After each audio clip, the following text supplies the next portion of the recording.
You can spend about $2,000 flying to Nigeria, getting ashwebi, expensive ones, smelling good, looking good, and stay completely feel lost at a Nigerian wedding. Because Nigerian weddings are not just celebrations, they are social environments.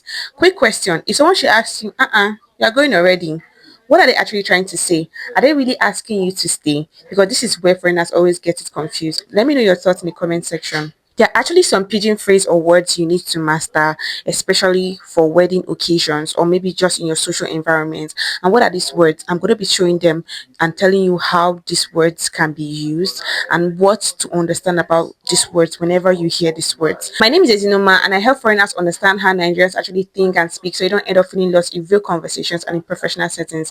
Yes, pidgin English can be used in professional settings. If it's your first time watching my YouTube video, you're welcome. Now let's get straight into the video. You're the type of person that don't like to sit around for Nigerian weddings, or you don't like to sit around for any social event or gathering, then this is the speaking phrase you need to learn and understand. This one causes more silent judgment than people actually realize. It's one of the fastest ways to disconnect socially with Nigerians. There is a word we Nigerians use that is called show face. You know, go show face. I go show face. Show face is not about you just showing up to an event for just 5 minutes. Okay, it's more so about your presence. It's a form of social acknowledgement. Okay, I'm acknowledging that I will be there. I will show face. I will come there to the party and I will actually relate. Okay, so leaving too fast for a wedding or leaving too fast for this social event can be seen as you are trying to like distance themselves. So when Nigerians are really asking you to show face, they're not just doing it to just come and go or promise and fail. They want you to actually be present. Okay, so because weddings are relationship spaces where you go and mingle, where you make friends and where you actually vibe. Now this is the part that most foreigners always get wrong, because who you greet matters, how you greet matters, and you have to greet with confidence, excluding arrogance. You have to understand when to use the sa and ma in Nigerian weddings to show that you are actually involved and that you're not even performing, because sometimes performing can feel inauthentic, okay, and it can easily spot that you are a JGC. So nobody might actually try to correct you, but people do notice. So maybe when you are in a Nigerian wedding, you go ahead to say, good morning, ma, or good afternoon, sir. Because Nigerians, they love respect, and if you want to gain respect from Nigerians, you have to give it to them. To anybody, as crazy as it sounds. So in Nigerian wedding, you're not just greeting, okay, you're showing that you're actively present, you're involved, and you actually value them. But don't be using it everywhere, big.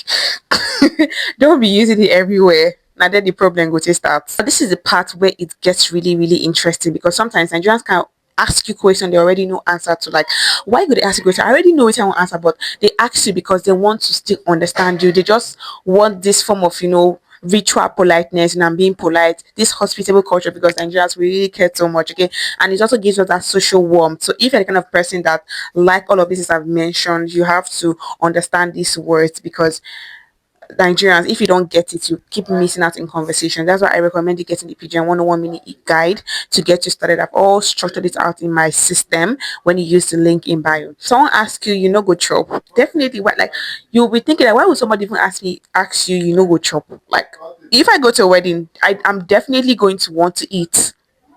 Go chop. Go chop. Definitely, I'm going to eat, because I mean, what's the essence of wedding without Nigerian jollof rice? What's the essence of having a Nigerian wedding without food, without snacks, without all of these things, without amala, wedu soup, without starch and banga? So definitely, it's more like, don't try to answer too literal. Okay, that's where you're going to miss the real interaction. If you want to click off, number 4 will actually surprise you, because when you go to a Nigerian wedding, or when you are involved in this social space, there are some words that you actually use to show that you are communicating directly to them. And I love this word so much because I like to use it myself. This is the word that you use to get yourself into those spaces. So sometimes when you get to a wedding, maybe you arrive pretty late, you arrive later than the time, and everywhere is already so full. What do? You ask indirectly, or you use the soft word. You say space still day. Space still day. Mama will go sit down, space still day. Okay, this is good because it teaches you indirect communication. And Nigerians like to always, say these words to avoid embarrassment, because I cannot go into a space and I don't get where to sit down. So maybe I can ask somebody that's close, that, or there is already in the party, space today for that side. Maybe you spot a place that you like to sit down. I recommend you going on time. But if you cannot meet up, just use the word space today to open up that side of Nigerians to actually want to welcome you and tell you that, oh, there's space. And also you get answers from them using space today. So let me tell you, we've all been in that situation whereby we'll go to a wedding and we want to dance. The sun is actually going down. We want to dance, we want to party, we want to have fun, we want to be free to express ourselves. And then this is the part where we use this particular pidgin phrases, because if you're the type of person that is really, really expressive, you know, you are always an outgoing type, or maybe you just want to vibe and enjoy yourself without embarrassing yourself, we use the no look face. No look face is the particular pidgin word that we like to use to express ourselves. No look face is more like do your thing, don't be shy, or don't get really scared about whatever. No, don't put yourself into so much pressure. If this is particular thing you can afford, do it. No look face. Okay, so contribute, do your best, and try not to over stress it. Okay, if you want to dance, go out, dance, vibe. You're at the party, eat, enjoy yourself. No look person face, because I mean, no be person I carry you come the party, although if the person brought you there, it's on you to actually enjoy and have fun. Nigerian parties or Nigerian weddings are usually the fun places where you dance and all that thing. And if you don't even have much to give, don't look anybody face, so guy. Every every man and with his own kettle. So don't even stress yourself about it. Let me tell you the thing. Most foreigners are not struggling with language. They're actually struggling with social interpretation. They actually struggle with understanding what Nigerians mean, depending on different spaces, maybe professional settings, on the streets, meetings, in social gatherings and all that. This is why I've actually created the Pidgin 101 guide, because knowing the words without understanding people, that's where there's always a misalignment. When you communicate to people, you should ensure that they understand what you're saying, or they should also understand you as well. If you still feel lost in conversations or in Nigerian social spaces, the structure is already in there. You can use the link in bio. And I'll see you guys in my next video. Bye.